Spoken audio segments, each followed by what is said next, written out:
नमस्कार। एक समय की बात है, एक निर्धन ब्राह्मण परिवार रहता था। एक समय उनके यहाँ कुछ अतिथि आए। घर में खाने पीने का सारा सामान खत्म हो चुका था। इसी बात को लेकर ब्राह्मण और ब्राह्मण पत्नी में यह बातचीत हो रही थी। ब्राह्मण बोला, कल सुबह कर्क संक्रांति है, भिक्षा के लिए मैं दूसरे गांव जाऊंगा। वहां एक ब्राह्मण सूर्यदेव की तृप्ति के लिए कुछ दान करना चाहता है।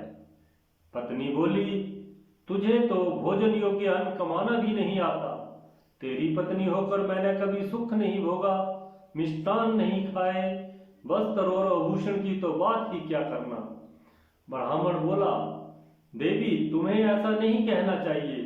अपनी इच्छा के अनुरूप धन किसी को नहीं मिलता। पेट भरने योग्य अन्न तो मैं भी ले ही आता हूँ। इससे अधिक की तृष्णा का त्याग कर दो। अति तृष्णा के चक्कर में मनुष्य के माथे पर शिखा हो जाती है। ब्राह्मणी ने पूछा, यह कैसे? तब ब्राह्मण ने सुअर शिकारी और गीदड़ की यह कथा सुनाई। एक दिन एक शिकारी शिकार की खोज में जंगल की ओर गया।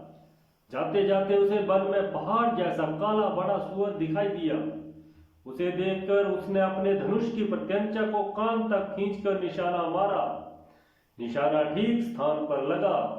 सुअर घायल होकर शिकारी की ओर दौड़ा। शिकारी भी तीखे दांतों वाले सुअर के हमले से गिरकर घायल हो गया। उसका पेट फट गया। शिकारी और शिकार दोनों का अंत हो गया। इसी बीच एक भटकता हुआ भूख से तड़पता गीदड़ वहां आ निकला। वहां सुअर और शिकारी दोनों को मरा देखकर वह सोचने लगा, आज देव बस बड़ा अच्छा भोजन मिला है। कई बार बिना विशेष उद्यम के ही अच्छा भोजन मिल जाता है। इसे पूर्व जन्मों का फल ही कहना चाहिए। यह सोचकर वह मृतलाशों के पास जाकर पहले छोटी चीजें खाने लगा। उसे याद आ गया, अपने धन का उपयोग मनुष्य को धीरे धीरे ही करना चाहिए।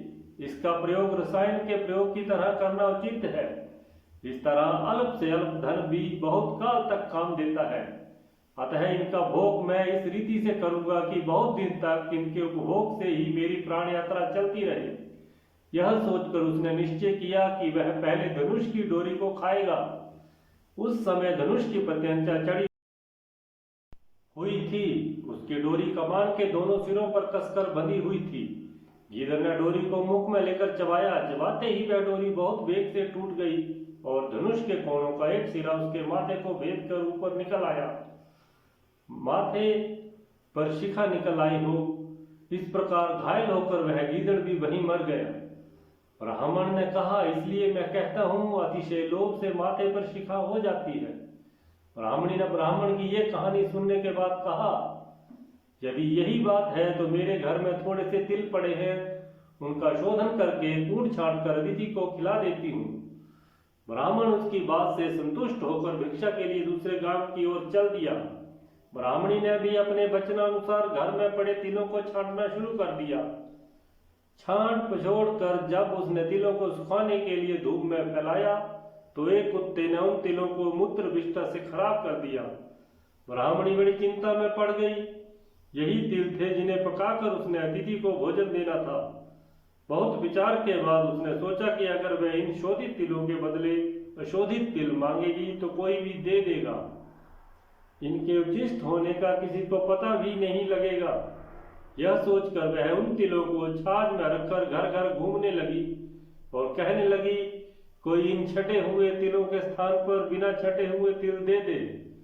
अचानक ये हुआ कि ब्राह्मणी तिलों को बेचने एक घर पहुंच गई और कहने लगी कि बिना छटे हुए तिलों के स्थान पर छटे हुए तिलों को ले लो। उस घर की गृह पत्नी जब ये सौदा करने जा रही थी तब उसके लड़के ने जो अर्थशास्त्र पढ़ा हुआ था कहा, माता इन तिलों को मत ले। कौन पागल होगा जो बिना छांटे तिलों को लेकर छांटे हुए तिल देगा? यह बात निष्कारण नहीं हो सकती। अवश्य में इन छांटे तिलों में कोई दोष होगा। पुत्र के कहने से माता ने ये सौदा नहीं किया। तो दोस्तों, हमारे पास जो भी हो उसी में संतोष करना चाहिए। लोभ में आकर गलती करने से बचना चाहिए। जय हिंद, नमस्कार, धन्यवाद।